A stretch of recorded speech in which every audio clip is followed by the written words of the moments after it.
बिस्मिल्लाहिर्रहमानिर्रहीम। आज हम नेक्स्ट टॉपिक को डिस्कस करेंगे और वो है न्यूट्रॉन। ठीक है। असल में न्यूट्रॉन की डिस्कवरी का आइडिया जो है ये कैसे आ गया और न्यूट्रॉन कैसे डिस्कवर हो गया और न्यूट्रॉन की जो बेसिक प्रॉपर्टीज है वो क्या क्या है, ठीक है, इसको हम डिस्कस करेंगे आज। बेसिकली अगर हम डिस्कवरी ऑफ न्यूट्रॉन में जाने से पहले डिस्कवरी ऑफ न्यूट्रॉन की जो बैकग्राउंड है वो अगर समझे तो बहुत अच्छा होगा। देखिए, असल में अभी तक हमने एटम में दो चीजों को डिस्कवर्ड किए हैं। एक है हमारे साथ प्रोटॉन और दूसरा है क्या, इलेक्ट्रॉन। ठीक है, एटम में दो बंदे जो है वो डिस्कवर्ड हो गए हैं, प्रोटॉन और इलेक्ट्रॉन। अब अगर इस प्रोटॉन और इलेक्ट्रॉन की मास को हम क्या करते हैं, ऐड करते हैं, तो इससे एटॉमिक मास बनना चाहिए। इससे क्या बनना चाहिए, एटॉमिक मास। यानी अगर एटम की मास कोई कैलकुलेट करना चाहता है तो वो प्रोटॉन और इलेक्ट्रॉन की मास को ऐड करेगा तो हमारे साथ एटॉमिक मास निकलेगा। लेकिन अनफॉर्चुनेटली जब एटॉमिक मास को इलेक्ट्रॉन और प्रोटॉन की जो सम है उसके साथ कंपेयर की गई तो वो सेम नहीं थी। मतलब यही है कि होना तो चाहिए ये था कि इलेक्ट्रॉन और प्रोटॉन दोनों को ऐड करके एटॉमिक मास निकालना जो है तो वो पॉसिबल था। ठीक है, लेकिन असल में इलेक्ट्रॉन और प्रोटॉन को ऐड करने के बावजूद हमारे साथ एटॉमिक मास नहीं निकला, यानी एटॉमिक मास ज्यादा आ रहा था। एटॉमिक मास क्या आ रहा था, ज्यादा आ रहा था। देखिए, सपोज एटॉमिक मास जो था वो ग्रेटर आ रहा था, किस चीज से, सम ऑफ प्रोटॉन एंड इलेक्ट्रॉन से। क्यों, इसका आंसर क्या हो सकता है, इसका आंसर ये हो सकता है there is someone other than electron and proton in the atom. ठीक है, there is someone other also present, other also present in the atom। Atom में कोई और बंदा मौजूद है, इलेक्ट्रॉन और प्रोटॉन के अलावा कोई और बंदा भी मौजूद है। ठीक है, और इस बंदे को किसने डिस्कवर किया, एक साइंटिस्ट था, उसका नाम था जेम्स चैडविक। जेम्स चैडविक असल में वो रिसर्च कर रहा था रेडियो एक्टिविटी पर। उसका रिसर्च एरिया क्या था, रेडियो एक्टिविटी। ठीक है, तो वो रेडियो एक्टिविटी पर एक्सपेरिमेंट कर रहा था कि उसके साथ रेडिएशंस की मदद से कुछ न्यूट्रल पार्टिकल एटम से एमिट हो गए और इस न्यूट्रल पार्टिकल को बाद में न्यूट्रॉन का नाम जो है वो दिया गया।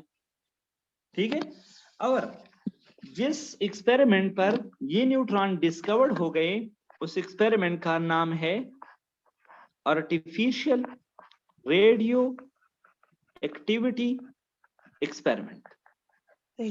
आर्टिफिशियल रेडियो एक्टिविटी एक्सपेरिमेंट की मदद से जेम्स चैडविक ने क्या किया, न्यूट्रॉन को डिस्कवर किए। अब ये एक्सपेरिमेंट कैसे हो गया, असल में ऐसा हुआ कि जेम्स चैडविक ने पोलोनियम से, पोलोनियम एक रेडियोएक्टिव एलिमेंट है, पोलोनियम से जो अल्फा रेज इमिट हो रहे थे। अल्फा रेज असल में हीलियम न्यूक्लियस होता है, हीलियम की न्यूक्लियस को हम अल्फा रेज कहते हैं। पोलोनियम से अल्फा रेज इमिट हो रहे थे और वो अल्फा रेज असल में हीलियम का न्यूक्लियस होता है जिस पर डबल प्लस चार्ज होता है। इस पर उन्होंने या जेम्स चैडविक ने क्या किया, जेम्स चैडविक ने इस पर अनदर एटम, लाइटर एटम, और ये एटम खासकर मेटल्स थे, मेटल्स। अल्फा रेस पर इन्होंने लाइटर एटम को हिट किया, बम्बार्डेड किया या टारगेट किया, ठीक है। तो जब अल्फा रेस पर लाइटर एटम को हिट किया गया तो इससे न्यूट्रल पार्टिकल न्यूट्रॉन एमिट हो गए। कैसे?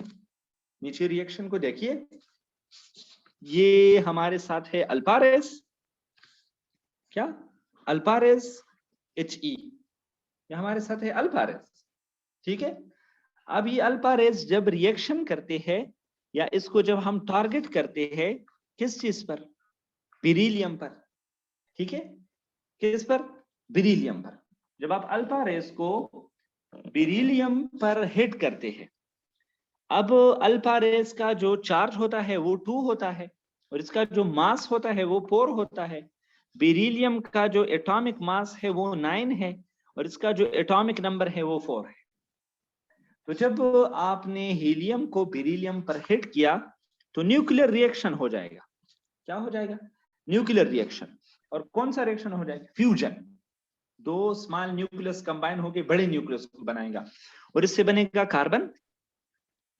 कार्बन का जो एटॉमिक मास है वो है 6, कार्बन का एटॉमिक नंबर जो है वो 6 है और इसका एटॉमिक नंबर जो है, एटॉमिक नंबर 6 है, एटॉमिक मास जो है वो क्या है? 12। और इससे एक न्यूट्रॉन एमिट हो जाएगा, एक न्यूट्रॉन इससे एमिट हो गया। अब इस न्यूट्रॉन के साथ मैंने 1n0 क्यों लिख दिया? ये देखिए 1n0, असल में इसको 1n0 मैंने इसीलिए लिख दिया क्योंकि न्यूट्रॉन पर चार्ज नहीं होता है और इसका मास 1 होता है। और इसका मास क्या होता है? 1 होता है। देखिए ये जो न्यूट्रल पार्टिकल कार्बन के साथ बन गया, इस न्यूट्रल पार्टिकल को हम कहते हैं न्यूट्रॉन। इसको हम क्या कहते हैं? न्यूट्रॉन कहते हैं। ये अपने साथ नोट करो। इसी तरह आप कुछ और एटम को भी टारगेट कर सकते हैं, लेकिन याद रखना है आपने लाइटर एटम को लेना है। लाइटर एटम जो अल्कली, अल्कलाइन अर्थ मेटल जो होते हैं, इसको हम लाइटर मेटल्स कहते हैं। जैसे लिथियम को ले लो, ठीक है। आप लिथियम को भी ले सकते हैं। लिथियम जो है उसका एटॉमिक नंबर जो है वो क्या है? 3। और इसका जो एटॉमिक मास है वो क्या है? 7। एटॉमिक मास इसका होता है 7। जब आप इसको हीलियम से या अल्फा रेस से क्या करते हैं? हिट करते हैं, तो इन दोनों के बीच रिएक्शन हो जाएगा और इस रिएक्शन की मदद से हमारे साथ बनेगा क्या? बोरान। क्या बनेगा? बोरान बनेगा। और उस बोरान का जो एटॉमिक मास होता है वो 10 होता है और इसका एटॉमिक नंबर जो होता है वो 5 होता है और एक न्यूट्रॉन रिलीज हो जाएगा, एक न्यूट्रॉन रिलीज हो जाएगा, ठीक है। ये हो गया हमारे साथ न्यूट्रॉन रिलीज। अब देखिए इसका तरीका मैं आपको बताता हूं। देखिए जब आप 4 और 9 को ऐड करते हैं तो इससे क्या बनेगा? 4 और 9 को ऐड करके 13 बनेगा। ठीक है। देखिए आपने 12 और 1 को ऐड करने से क्या बनेगा? 13, ठीक है। और नीचे जो है एटॉमिक नंबर को जब आप ऐड करेंगे 12 पावर 4 को तो 6, तो इधर देखिए ना 6। फिर नीचे जो है वो लिथियम वाली एग्जांपल में देखो, लिथियम वाली एग्जांपल में जो है 4 और 7 को ऐड करके क्या बनेगा? शाबाश, 11। तो इधर 10 और 1 को ऐड करके हमारे साथ 11 बनेगा। इसी तरह नीचे जो है 2 और 3 को ऐड करने से 5 बनेगा, तो इधर भी देखिए 5 बन गया है, ठीक है। तो ये जो न्यूट्रल पार्टिकल बोरान और कार्बन के साथ अल्फा रेडिएशंस की हिटिंग की वजह से जो निकल गया, इसको हम कहते हैं न्यूट्रॉन। और असल में जो एटॉमिक मास प्रोटॉन और इलेक्ट्रॉन की सम से जो ज्यादा आ रहा था, इसकी वजह भी यही थी कि प्रोटॉन और इलेक्ट्रॉन के साथ साथ एटम में न्यूट्रॉन भी मौजूद था। इसमें क्या था? न्यूट्रॉन भी मौजूद था। आप मेरी बात को समझ गए?